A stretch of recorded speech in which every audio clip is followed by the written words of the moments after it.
Perkenalkan, nama saya Muhammad Iksan Kamal dari jurusan Manajemen kelas B. Di sini saya akan mempresentasikan bab 5 mata kuliah Teori Pengambilan Keputusan. Pengaruh keputusan strategis bagi perusahaan. Pengaruh keputusan strategis bagi perusahaan. Sebuah keputusan yang konstruksi dengan baik mampu memberi pengaruh besar penguatan strategis perusahaan, sehingga sebuah keputusan sebaiknya dibuat oleh mereka yang memiliki keahlian tinggi di bidangnya. Pendapat serahkan segala sesuatu pada ahlinya. Itu menjadi jelas jika setiap keputusan dengan suatu persoalan yang mengikatnya, maka artinya menjadi tidak tepat jika kita menunjuk orang yang mengerjakan keputusan tersebut dilakukan oleh mereka yang tidak memiliki kompetisi pada bidang tersebut. Dan jika dilakukan, maka artinya keputusan tersebut dibuat telah mengesampingkan nilai strategis di dalamnya. A. Definisi keputusan strategis dan kebutuhan akan keputusan strategis. Keputusan strategis merupakan bentuk keputusan yang dilakukan dengan menempatkan pandangan serta analisis secara jangka panjang. Bentuk analisis tersebut menekankan pada pandangan serta dampak yang mungkin bisa terjadi di kemudian hari serta kondisi keputusan tersebut membawa pengaruh pada aplikasi pekerjaan yang dilakukan. Ada banyak alasan yang bisa menjelaskan mengapa setiap perusahaan membutuhkan pembuatan keputusan. Salah satu alasan yang paling mendasar adalah ingin menempatkan posisi perusahaan sebagai perusahaan yang memiliki nilai kompetensi di pasar. Dan untuk mewujudkan terbentuknya keputusan bernilai strategis, maka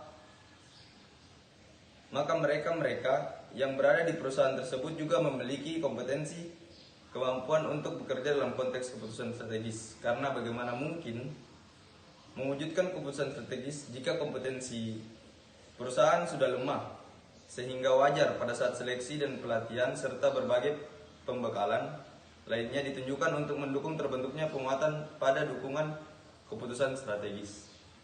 Yang B. Keputusan strategis dan kepemimpinan strategis. Kepemimpinan strategis adalah kemampuan untuk mengantisipasi, memberi inspirasi, mempertahankan fleksibilitas, dan memberdayakan orang lain untuk menciptakan perubahan strategis yang diinginkan. Mengapa dibutuhkannya pemimpin strategi? Memimpin strategi, yaitu yang pertama, persaingan yang semakin tinggi membutuhkan keputusan yang memiliki kekuatan yang strategis. Yang kedua, pergerakan ekspansi bisnis terjadi dan dilakukan oleh seluruh sektor bisnis, sehingga setiap perusahaan berusaha untuk bisa unggul dan kompetitif. Yang ketiga, konsumen merupakan mereka yang memberi keputusan dalam memutuskan suatu produk diterima dan tidak diterimanya. Yang keempat, dunia saat ini berlaku konsep borderless holders, yaitu dunia tanpa batas. Artinya setiap orang bisa mengakses berbagai informasi yang ada dengan cepat, sehingga akses informasi dapat diperoleh tanpa ada penghalang atau direct information. Yang kelima, perkembangan dan sumbangan devisa dari sumber bisnis kepada negara dianggap sangat besar, baik dalam bentuk teks yang dibayarkan hingga pembukaan lapangan pekerjaan yang bisa mengurangi angka pengangguran, sehingga ada istilah jika seorang ketua partai politik dan kepala pemerintahan juga harus dari mereka yang paham atau lebih baik jika berlatar belakang seorang pebisnis. Pendapat Andreas Arifa mengenai persoalan pimpinan dan karyawan yang berpotensi. Pertumbuhan dan perkembangan orang-orang yang berpotensi menjadi pemimpin bisnis justru menjadi tantangan untuk menyalurkan mereka supaya meraih peluang-peluang baru dan mendirikan unit-unit bisnis yang baru, sehingga saluran pipa kepemimpinan atau leadership pipeline ini terus-menerus memproduksi pemimpin baru yang menyongsong peluang baru. Definisi karyawan. Karyawan adalah salah satu bentuk aset internal yang paling berharga dimiliki oleh perusahaan. Artinya, dengan kebijakan dan usaha kuat untuk selalu menjaga dan mempertahankan karyawan, maka diharapkan akan mampu menghindari faktor-faktor yang mengakibatkan tidak tercapainya tujuan organisasi.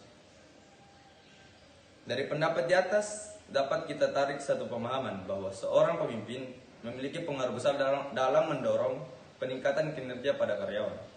Peningkatan kualitas kinerja bawahan memiliki pengaruh pada penciptaan kualitas kerja sesuai dengan pengharapan. Artinya, para mitra bisnis dan konsumen akan menyukai hasil produk, output yang dihasilkan, dan ini berdampak pada kondisi peningkatan perolehan keuntungan, khususnya perolehan keuntungan kinerja keuangan atau financial performance yang dihasilkan telah tercapai sesuai harapan. Seorang pemimpin harus mampu mengarahkan bawahannya untuk memiliki kompetensi dalam bekerja, karena kepemilikan kompetensi karyawan tersebut akan mampu mendorong peningkatan kualitas kinerja keuangan perusahaan. Kita bisa melihat perbedaan antara karyawan yang memiliki kompetensi yang rendah, nilai kompetensinya pada hasil kerja yang mereka hasilkan. Untuk itu, setiap pemimpin bukan hanya dituntut untuk mampu bekerja secara maksimal, namun juga mengerti di mana permasalahan dalam mengembangkan bakat yang dimiliki oleh seorang karyawan. Perlahan-perlahan dan berlangsung secara lama, seperti kata pepatah Roma, tidak dibangun dalam satu malam. Maka begitu juga kesuksesan tidak akan diperoleh secara instan, tapi harus diperoleh secara kerja keras. Dan seorang pemimpin memiliki peran besar dalam mendampingi untuk mewujudkan impian tersebut, termasuk menerapkan konsep kompetisi yang bersifat dinamis. Dampak dari pemimpin yang tidak memiliki kepedulian kuat dalam membangun terwujudnya nilai kompetisi pada diri karyawan. Yang pertama, konstruksi manajemen perusahaan tidak memiliki nilai kompetensi secara jangka panjang. Yang kedua, manajemen perusahaan dalam konteks pengambilan keputusan sangat tergantung pada apa yang ditugaskan atau diperintahkan oleh pimpinan. Jika suatu saat ada kejadian-kejadian tertentu yang tak terduga, seperti pimpinan sakit, lost kontak dan sebagainya, maka kondisi ini bisa mengganggu atau tertundanya berbagai aktivitas, bahkan ini berdampak pada persoalan keputusan. Yang keempat, di mana investor perusahaan seperti ini memiliki sisi rentang dalam konteks permasalahan keuangan di kemudian hari, khususnya kinerja keuangan. Ada adigium yang berlaku dalam dunia kepemimpinan bahwa seorang pemimpin yang baik adalah pemimpin yang paling sedikit memimpin. Tapi seorang pemimpin yang tidak baik adalah pemimpin yang terlalu banyak memimpin. Artinya, jika seorang memimpin terlalu banyak mengurusi berbagai urusan setiap keputusan, sangat tergantung pada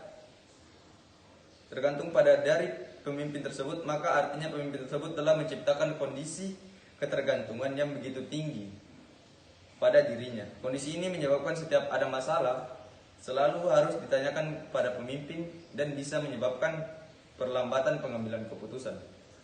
Salah satu syarat pemimpin yang baik adalah memahami 10 hukum human atau relation dengan baik. 1. Adanya sinkronisasi antara tujuan organisasi dengan tujuan pribadi para anggota organisasi yang bersangkutan. Yang kedua, suasana dan iklim yang menyenangkan dan penuh persahabatan. Yang ketiga, informalitas yang padu secara baik dengan formalitas dengan interaksi antara pemimpin dan bawahan. Yang keempat, tidak memperlakukan manusia sama dengan mesin. Yang kelima, mengembangkan kemampuan bawahan sampai ke tingkat yang maksimal. Yang keenam, pekerjaan yang menarik dan penuh tantangan, bukan yang bersifat rutin. 7. Pengakuan dan penghargaan atas pelaksanaan tugas dengan baik. 8. Sarana dan prasarana kerja yang memadai. 9. Penempatan yang tepat berdasarkan keterampilan dan pengalaman seseorang. Yang ke-10, balas jasa yang setimpal dengan jasa yang diberikan yang sekaligus dapat meminta hidup yang wajar. Terima kasih.